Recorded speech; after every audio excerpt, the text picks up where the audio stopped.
नाज़रीन अस्सलाम वालेकुम जी त असां के अहम ख़बर खां आगाह कंदा हलूं त प्रोग्राम अॼु शख़्सियत में असांजा महिमान आहिनि सिंध आबादगार बोर्ड जे पासो तालुके शहदादपुर जा जनरल सेक्रेटरी आहिनि। नाज़रीन तव्हांखे मां ॿुधाईंदो रहां त UC3 जा जेके डिस्ट्रिक्ट काउंसिल जा मेंबर बि आहिनि पाकिस्तान पीपुल्स पार्टी जे प्लेटफॉर्म तो कजरो ख़ान मुगेरी भारी अक्सर सां शहदादपुर में खटियो आहे।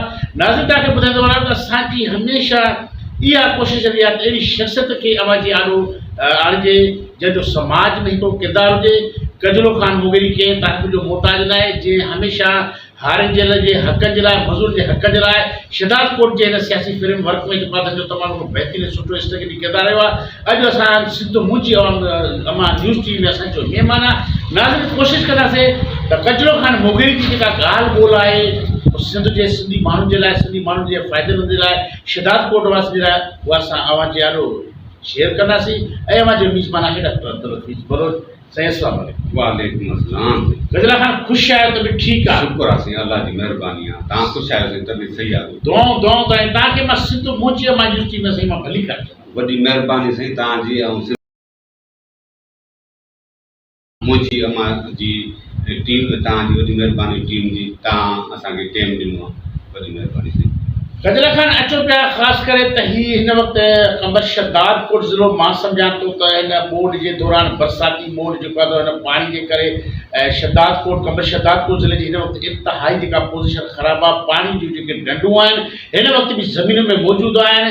सावणी जो फ़सुलु त ख़तमु थी वियो। नाज़रीन ॾिसूं पिया त जेका हीअ सरव आहे, सरव जो फ़सुलु बि ख़तरे में आहे ऐं कंबर शहदादपुर जो जेको आबादगार आहे इंतिहाई परेशानी जो शिकार आहे।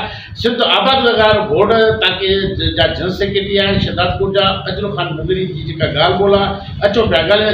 कजरो ख़ान कीअं सम्झो पिया अवां सिंध आबादगार बोर्ड जा जनरल सेक्रेटरी आहे कहिड़े तरफ़ शयूं वञनि पई? बिस्मिल्लाह रहमान रहीम। साईं अर्ज़ त हिन जेकी 2022 जी सैलाब जेकी उहा असांजे कंबर डिस्ट्रिक्ट में जेको आहे वॾी तबाही आणे ॾिनी आहे।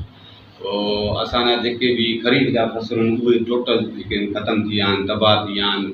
ऐं हिनमहिल पोज़ीशन इहा आहे त सरकार ग़लति फ़ैसिला सरकार जा असांजो हाणे किरथर केनाल में ऐं सैफला ब्रांच में जेको आहे जेकमाबाद ऐं बलोचिस्तान जो ज़हरीलो पाणी जेको आहे न साईं उहो हिनमहिल छॾियो अथनि असांजे। हाणे उहा हुननि खे सिम में छॾणी आहे। उहा इन सैफला केनाल जेकी किरथर केनाल आहे त उहा मिठे पाणी लाइ आहे, उहा आबादी लाइ हूंदी आहे। उन में छॾे लखे एकड़ ज़मीन जेकी आहे उहा असां सिंध जी जेकी आहे तबाह कयो अथनि। पोइ असां सिंध आबादगार बोर्ड यकी इहो लॻातार महीनो खनि थियो आहे एहतजाज कयूं था पिया, पर हिनमहिल ताईं को बि अमल न थियो आहे। DC साहिब सां असां वञी मिलियासीं, उनखे हिते विज़िट करायोसीं त साईं ॾिसो ज़हरीलो पाणी, बीमारियूं वधनि पियूं ऐं असां वटि साईं जर बि कोन्हे हिते ताकि शहदादपुर में या कोबे सिस्तान में, ऐं मिठो जर न आहे।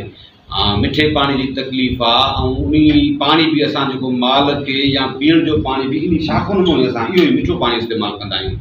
हाणे हिन टाइम उहो पाणी जेको आहे असांखे तव्हां ॾियो त जीअं असां सरव जी आबादी कयूं, कणिक जी आबादी कयूं, सरह जी आबादी कयूं। हिकु त असांजी जेकी ख़रीफ़ जो फ़सुलु तबाह थी वियो, वरी असांजो हे रबी जो फ़सुलु तबाह थिए, पोइ असां हारी ऐं आबादगार वटि छा बचंदो सही। अॼु बि असांजो एहतजाज बुख हड़ताल हुयो कोटमूड़ चौक ते।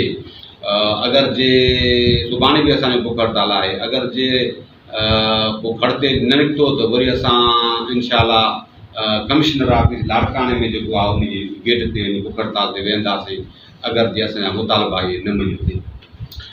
नाज़रीन वठंदासीं हिकिड़ी नंढी शॉर्ट ब्रेक।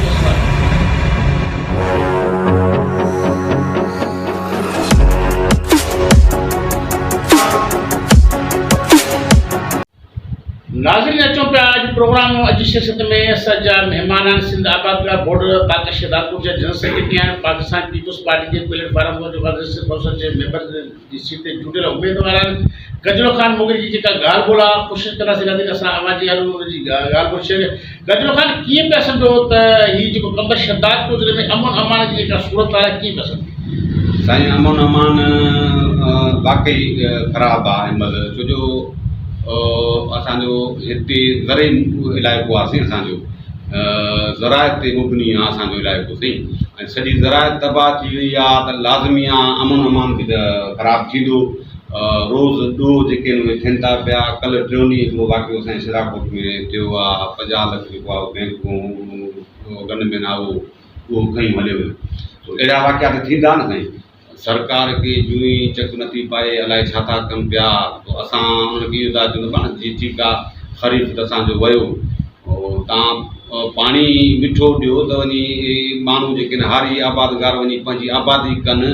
पोइ आबादी में जेको आहे फ़सुलु थींदो त हुनजो पेट गुज़रान सही नमूने सां थींदो।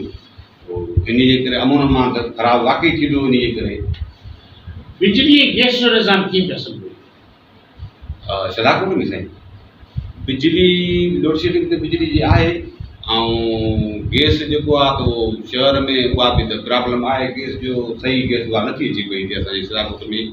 हे असांजो जेको महलो आहे जिते मुंहिंजो घर आहे वेठा आहियूं जिते हाणे हिते 3-4 हज़ार घर आहे साईं। हिते का सहूलियत न आहे, न गैस जी सहूलियत आहे, न बिजली जी, न रोड रस्तनि जी, न ड्रेनेज जो। काफ़ी चकर आहियूं त असां पीपुल्स पार्टी जा काफ़ी चकर दाऊं फूकूं कयूं पर पोइ अमल नथो थिए। वस असांजे न आहे वलड़ंदी हथ अलाह हुननि जे रूह में रहम विझे।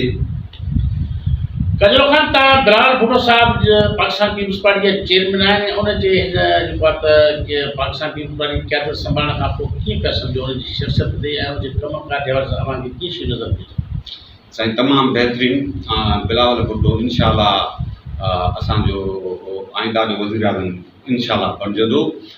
सुठो लीडर आहे साईं, तमामु बहितरीनु लीडर आहे। असांखे उमेदूं लख बिलावल साहब में। असांजो शहीद मोहतरमा बेनज़ीर भुट्टो खां इंशाअल्लाह बिलावल भुट्टो ज़रदारी जेको आहे न उहो इंशाअल्लाह असांजो वज़ीर आज़म थींदो। कजरो खान आख़िर में अवां कमर शदादपुर जे आबादगार जे लाइ पाकिस्तान पीपुल्स पार्टी जे जेलनि लाइ पंहिंजे हमदर्दनि जे लाइ सिंध भुज जे न्यूज़ टीवी जे प्लेटफॉर्म ते अवां पंहिंजो मैसेज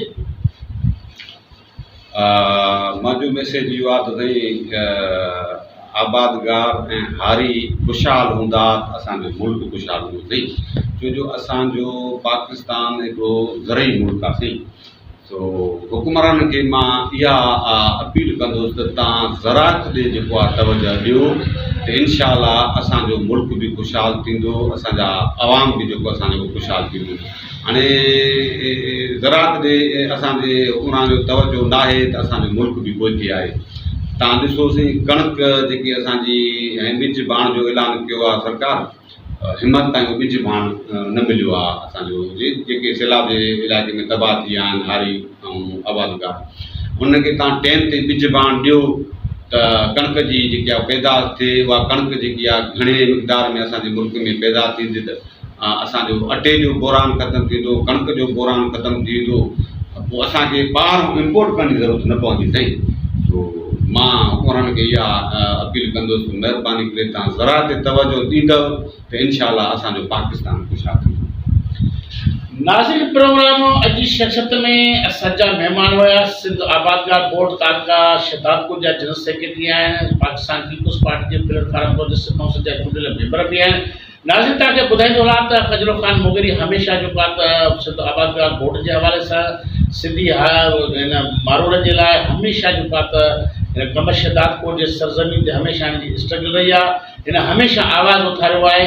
हिन वक़्तु जेका पोज़ीशन ॾिसो पिया कमर शदादपुर ज़िले जी त 95% जॻहूं ख़तमु, 90% जेको आहे फ़सुलु बिल्कुलु आहे ई कान। ऐं गवर्नमेंट खे जेको आहे त घुरिजे ऐं सन्याननि खे घुरिजे असां जेको आहे त हीउ मैसेज जेको आहे त सिंध भुज न्यूज़ टीवी में असां मैसेज बि डिलीवर कंदासीं। पाकिस्तान पीपुल्स पार्टी मर्कज़ी क़यादत खां बि कजरो खान मोगरी जेको आहे त घुर कई आहे त कमर शदादपुर ज़िलो हमेशह जेको आहे त शदादपुर मीर ख़ान शहीद राणी मोहतरमा बेनज़ीर भुट्टो साहिब जो तबको रहियो आहे। हे शहीद राणी मोहतरमा बेनज़ीर भुट्टो साहिब जो तबको आहे। उनजे लाइ जेको आहे त हिन तबके जी इन्वेस्टिगेशन करे मेरिट जे बुनियाद ते जेको आहे त सहूलियतूं फ़राहम करे ऐं कमर शदादपुर ज़िले खे हाफ़ सिटी करार ॾेई जेको आहे त पैकेज ॾिनो वञे। नाज़रीन प्रोग्राम अॼु जी शख़्सियत में असांजा महिमान हुया सिंध आबादगार बोर्ड जा ताक़ी शदादपुर जा जनरल सेक्रेटरी ऐं सिंध काउंसिल सिंध जो पीपुल्स पार्टी जे हवाले सां ॿुधायूं था त डिस्ट्रिक्ट काउंसिल जा मेंबर आहिनि शहदाद कोट जे हवाले सां उन जो तमामु हिकिड़ो बहितरीनु पॉज़िटिव किरदारु रहियो आहे। नाज़रीन तव्हांखे ॿुधाईंदो रहां त कजलो ख़ान मुग़ल जेको आहे तमामु हिकिड़ो इंसान दोस्त आहे, हमेशह जेको आहे सिंध वासियुनि जी ख़िदमत कई आहे। अॼु असां सां जेको आहे शहदाद कोट में जेको आहे मुग़ल हाउस ते असां सां उनजी ॻाल्हि ॿोल थी आहे। नाज़रीन ईंदड़ वक़्त जे लाइ वठंदासीं इजाज़त। कैमरामैन अली नौबर सां डॉक्टर अब्दुल रफ़ीक बलोच खे ॾींदा इजाज़त। अल्लाह निगहबान, सिंध सलामत, साथ सलामत।